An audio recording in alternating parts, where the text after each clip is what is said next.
The letter to the Hebrews is addressed to Christians who have suffered a loss of status and honor because of their faith. They are no longer as highly regarded by their peers as they once were, and the author tries to tell them that this is not of ultimate concern. In God's eyes, their loss of social prestige might even be considered a badge of honor. The topic of honor and shame comes up often in New Testament studies because these concepts were pivotal values in the New Testament world.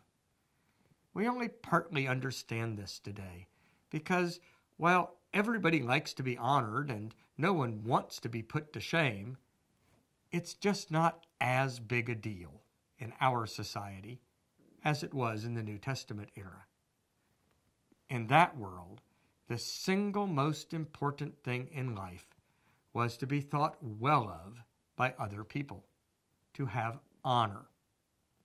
To some extent, one inherited honor. If you were born wealthy or to people of noble class, you automatically had a high degree of honor, though of course you could lose it if you acted disgracefully. Most people had to achieve honor.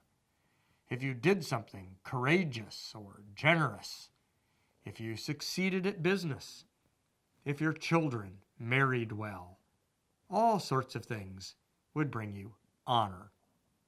But if people thought you were a coward or a failure or a fool, if your children did not respect you or fulfill your expectations, then you lived in shame, and nothing was worse than that. Almost everyone believed that honor was more important than life itself. Indeed, the whole point of crucifixion was that it was a disgraceful way to die. Not just physically painful, but a source of unbearable shame.